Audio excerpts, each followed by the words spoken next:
여러분, 일본 후쿠시마 오염수를 방류한다 해서 지금 난리지요.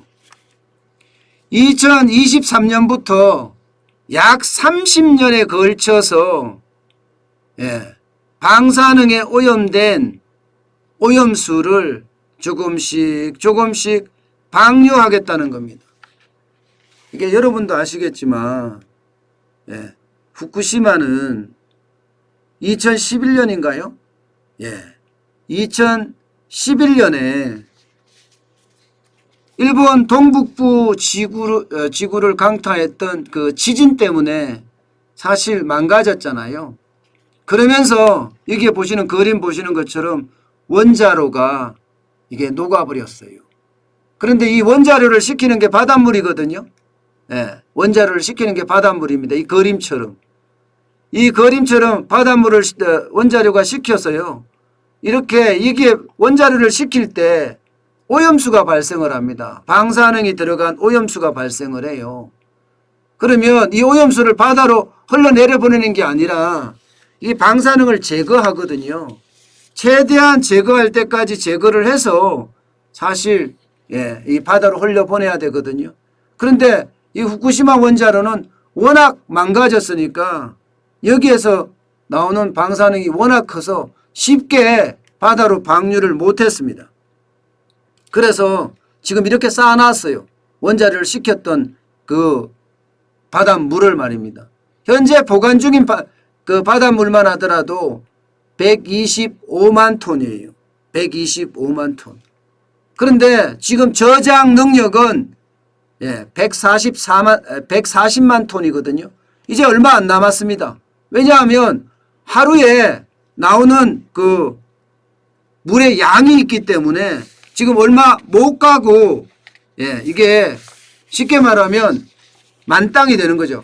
만땅이란 죄송합니다. 일본 말씀인데 가득 되는 거죠. 가득 되면 이게 문제가 더 이상 어디다가 모을 데가 없는 거예요. 모을 데가. 하루에 140톤씩 계속 쏟아져 나오니까 140만 통에 건접하면 흘려보내야 되거든요. 그러니까 일본은 뭐 흘려보내겠다 이렇게 선언한 거죠.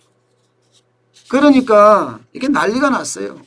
대한민국도 난리가 나고 중국도 난리가 나고 대만도 그렇고 반면에 세계원자력기구 IAEA인가요? 여기는 조용해.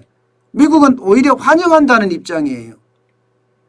참 일본이 지난 2년간 작업을 참 잘했다 이런 생각이 들 정도로 굉장히 열심히 한 거예요. 자, 그러면 미국이나 IAEA 세계원자력기구는 왜 지금 이렇게 환영을 했을까? 물론 일본이 작업한 것도 있겠지만 이 오염수 125만 톤에는요. 총 860조 베크렐이라고 합니다. 베크렐이 1베크렐이 1초 방사선이라고 해요. 1초 방사선. 그러면 860조 베크렐이면 방사성 물질이 엄청나다는 거잖아요. 방사성 물질이. 리터당 평균으로 따졌을 때도 58만 베크렐 수준입니다. 58만. 여기에다가 세슘이나 스테트론튬까지도 지금 굉장히 많다 이렇게 이야기할 정도예요. 그런데 일본의 기술력으로 이 120만 톤의 어떤 들어있는 860조 베크렐 그 방사능 물질을요. 리터당 6만 베크렐보다 더 낮은 1500 베크렐까지 희석시킨다는 겁니다. 그만큼 방사능 물질을 제거한다는 얘기예요. 1500 베크렐만큼. 그러면 이게 바다로 해서 문제가 없다 이거예요. 바다로 방류를 해도 문제가 없다 이런 얘기를 하고 있거든요. 근데 이게 1500 베크렐이라는 것도 이게 적은 숫자는 아닙니다. 이 물을 방사능 물질을 제거한다고 하더라도요. 이게 이제 삼중수소라고 일반적으로 이야기하는데 냉각수 삼중수소가 배출이 될 때 우리는 얼마를 하나 하면요. 2019년 기준으로 13.2 베크렐로 희석해서 방류를 합니다. 13.2 베크렐. 그러면 1500 베크렐이면 굉장히 높죠. 굉장히 높죠. 그러니까 다 난리야. 그러나 IAEA 기준, 세계 원자력 기준에는 어느 정도 합당하다. 이렇게 나왔기 때문에 또 일본이 그렇게 작업을 했기 때문에 세계 원자력 기구는 말이 없고 미국은 오히려 환영의 메시지를 보내고 있다. 이런 얘기입니다. 어쨌든 뭐 앞으로 2년 더 남았지만 대한민국의 외교력이 얼마나 될런지 모르겠지만 외교력을 더 강화시켜서 이게 반감기가 있을 거 아니에요. 반감기가 한 12년, 12.2년인가 그렇게 됩니다. 그러면 일본 입장에서는 보관 장소를 더 만들어서 물탱크를 더 만들어서 더 많이 보관을 해서 시간을 뒤로 미루는 만큼 반감기가 줄어들잖아요. 그러면 해양에 방류했을 때 크게 문제가 없을 수도 있습니다. 그러면 그렇게 할 수 있도록 외교력을 총동원해야 되는데 과연 앞으로 2년 동안 그렇게 외교력을 동원할 수 있을지 지금은 봐야 됩니다. 분명히 봐야 되지만 지금까지 일본과의 어떤 지금 우리 관계를 보면 외교력을 동원해서 하기는 쉽지 않아 보이기는 해요. 지금 일본하고 최대로 지금 나쁘다고 이야기할 정도로 지금 상황이 좋지 않잖아요. 그러니까 최대한 빠른 시간 내에 외교력을 동원해서 해야 하죠. 그렇지 않으면 말입니다. 이게 피해가 엄청날 수도 있습니다. 피해가. 여러분 보시다시피 뭐 상관없다고 이야기하지만 앞서 말씀드린 대로 월성 원자력에서 지금 나오는 그 방사성 삼중수소에 들어있는 방사선 수는 13.2 베크렐이고 지금 일본에서 뿌리겠다는 방류하겠다는 건 1500 베크렐이라고 하잖아요. 근데 1500 베크렐이라는 삼중수소가 나와서 전 세계에 이렇게 한 바퀴 돌고 한국까지 오는데 그럼 이 한 바퀴 돌면 어떻게 되겠어요? 태평양이 다 오염되지 않겠어요? 저는 오염된다고 보거든요. 어떤 식의 오염이라도 일어날 수 있을 거라고 봅니다. 이게 이제 쿠로시오 해류, 이게 쿠로시오 해류인데요. 쿠로시오 해류를 따라서 동해로 제주 앞바다로 진입을 하고 또 제대 앞바다에 진입을 해서 좀 더 들어가면 동해까지도 완전히 점령이 당했을 때 과연 우리가 동해에서 먹는 해산물 괜찮을 건가? 자, 오염수를 방류를 하고 나면요. 7개월 후 정도가 되면 제주도 근해에 이게 다다르고요.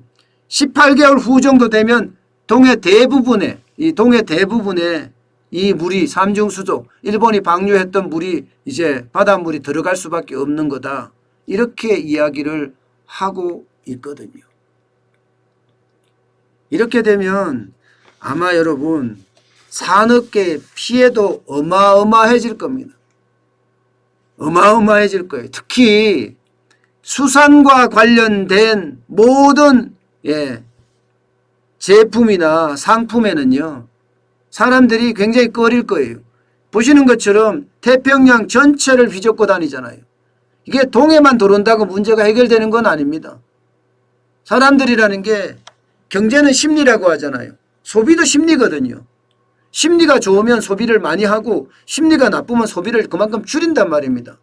때문에 태평양을 다 휘젓고 동해까지 들어간다면 이게 여러분 수산물에 어떤 영향을 미칠까요?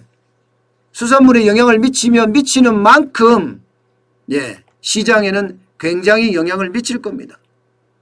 여러분 이게 후쿠시마 근해에서 잡은 우럭이라고 이야기해요. 그런데 여기에 방사능 물질 세슘이 검출됐는데 기준치의 5배 정도 검출이 됐다고 해요. 그래서 일본의 처리 능력에 대해서 의심을 하고 있는 상태거든요. 이렇다고 하면 세슘이 그만큼 많이 나왔다고 하면 여러분 결국 말입니다. 충격은 우리 산업에도 굉장히 많이 올 수 있습니다. 아마 앞으로 2023년에 방류를 한다고 했으니까 30년 동안 많은 사람들이 이제 두려워할 겁니다. 수산물에 대한 두려움. 거기에 대한 어떤 시장의 영향도 굉장히 커지지 않겠느냐, 저는 그렇게 읽고 있습니다. 이게 2년 안에 뭐 저장 탱크를 더 만들어서 더 보관을 한다, 그렇게 가기가 쉽지가 않아요. 예. 이게 비용이 엄청나게 들어가거든요. 지금 125만 톤만 하더라도 1년에 몇 조씩의 비용이 발생이 되는데 앞으로 몇 년을 더 가져간다고 했을 때 그 비용 만만치 않거든요. 일본 경제에도 큰 타격이 될 수가 있으니까 일본은 이게 저렴한 비용이 해양에다 방류하는 거니까 방류를 하려고 드는 거거든요. 근데 웃긴 건 이것 때문에 태평양 연안 국가들 다 피해를 받을 텐데 어쩌면요 쉽게 가고자 하다가 역풍을 맞지 않을까. 저는 일본도 그런 역풍을 맞을 가능성이 좀 있을 가능성이 큽니다. 지금은 일본이나 한국이나 대만이나 중국이 지금 반발하고 있지만 앞으로 태평양 연안 국가들이 전부 다 반발한다면 일본도 오히려 악수를 두는 것 아닌가, 저는 그런 생각도 해봅니다. 어쨌든 저게 만약에 방류를 시작하면 수산물을 가지고 하는 모든 수산물 자체도 그렇고요, 수산물 가공품도 그렇고요, 아마 쉽지 않은 그런 시장 환경이 되지 않을까, 그렇게 예측을 해봅니다.